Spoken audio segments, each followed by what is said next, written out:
Hello friends, welcome to my channel. Hello Priya. இன்னைக்கு வீடியோவில் நம்ம சூடான வீட்டு தக்காளி ரசம் எப்படி பண்ணலாம் அப்படிங்கிறதாங்க பார்க்க போகிறோம். இது ரொம்ப சிம்பிளான ரெசிபி தாங்க. ஒரு 15 to 20 மினிட்ஸில் நம்ம ரெடி பண்ணிடலாம். பட் டேஸ்ட் பார்த்தீங்கன்னா நம்ம கல்யாண வீடுகளில் சாப்பிட்ற அதே ருசியில் இருக்குங்க. ரொம்ப நல்லாயிருக்கும். ஸோ கண்டிப்பாக ட்ரை பண்ணுங்கள். வாங்க எப்படி பண்ணுறதுன்னு பார்த்துடலாம். ஃபஸ்ட்டு நம்ம ரச பவுடருக்கு வறுத்துக்கலாங்க. நான் வந்து இப்போது 2 ஸ்பூன் தனியாவும் 1 ஸ்பூன் மிளகு 1 ஸ்பூன் ஜீரகம் இது எல்லாத்தையும் ஆட் பண்ணுறேங்க. நீங்கள் மிளகோட காரம் கம்மியாக வேணும்னா நீங்கள் ஒரு 1/2 ஸ்பூன் ஆட் பண்ணிக்கலாங்க. இப்போ இது எல்லாத்தையும் மீடியம் ஃப்ளேமில் வச்சு ஃப்ரை பண்ணிக்கலாங்க. கொஞ்சம் லைட்டாக செவக்கிற அளவுக்கு ஃப்ரை பண்ணால் போதுங்க. இப்போ பாருங்கள், லைட்டாக செவந்து வாசம் வருது இல்லைங்களா? இப்போ இந்த ஸ்டேஜில் நம்ம ஆஃப் பண்ணிக்கலாங்க.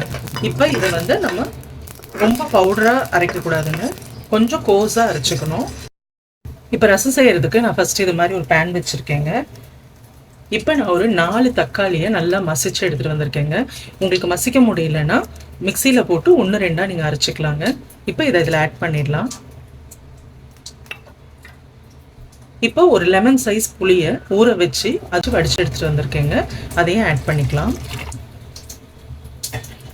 இப்போ இதில் நான் ஒரு 4 கப்பு தண்ணி ஆட் பண்ண போகிறேங்க. புளி தண்ணியோடு சேர்த்திங்கன்னா ஒரு 5 கப்பு வருங்க. ஸோ இப்போ நம்ம 5 கப்பு தண்ணி ஆட் பண்ணியாச்சுங்க. ஒரு 1/4 spoon Kashmiri chilli powder add பண்ணுறேங்க. ரசம் கலர் கொடுக்கறதுக்காக இதை நான் ஆட் பண்ணுறேங்க. நீங்கள் வேணான்னா நீங்கள் அதை ஸ்கிப் பண்ணிக்கலாம். இது வந்து காரம் இருக்காது, கலர் மட்டும்தான் கொடுக்கும். இப்போ இதில் கொஞ்சமாக கருவேப்பிலை ஆட் பண்ணிடலாங்க. ரசத்துக்கு வந்து நல்லாவே நிறைய கருவேப்பிலை போட்டால் நல்ல வாசமாக இருக்குங்க. கொத்தமல்லியும் நல்லா நிறையாவே போட்டுடலாங்க.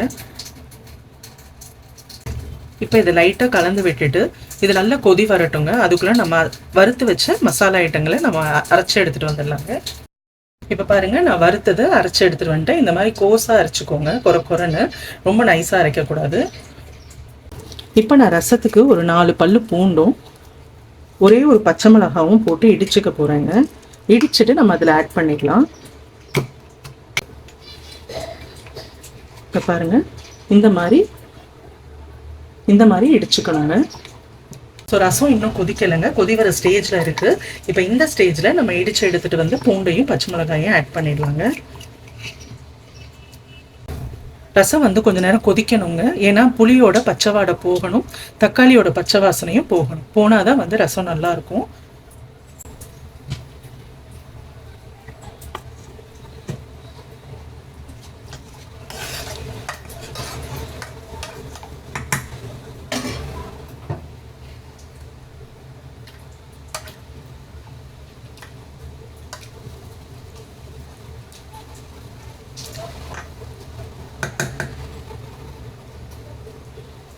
இப்போ இந்த மாதிரி கொதிக்கிற ஸ்டேஜில்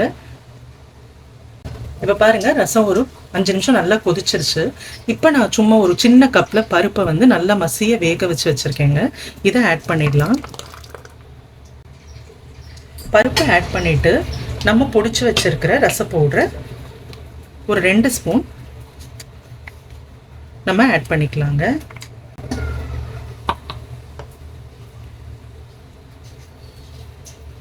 இப்போ ரசத்துக்கு தேவையான சால்ட் போட்டுக்கலாம்.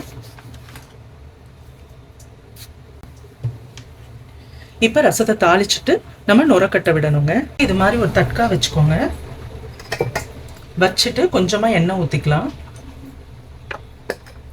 எண்ணெய் சூடானதும் கடுகு உளுத்த பருப்பு போட்டுக்கலாம்.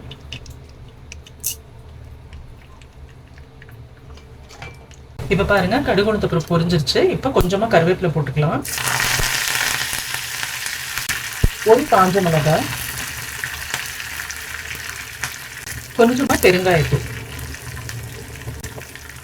இப்போ இது பொரிஞ்சதும் நம்ம ரசத்தில் ஆட் பண்ணிடலாங்க. இப்போ இது ரசத்தில் ஆட் பண்ணிடலாங்க. இதுக்கு மேலே நம்ம ரசம் கொதிக்க விடக்கூடாதுங்க. இனிமேல் நுரக்கட்டி வரணும். நுரக்கட்டி வந்ததுமே நம்ம ஆஃப் பண்ணிடலாம். ஏன்னா இதுக்கு மேலே கொதிக்க விட்டோம்னா ஒரு மாதிரி கசந்துட்டு இருக்கும்.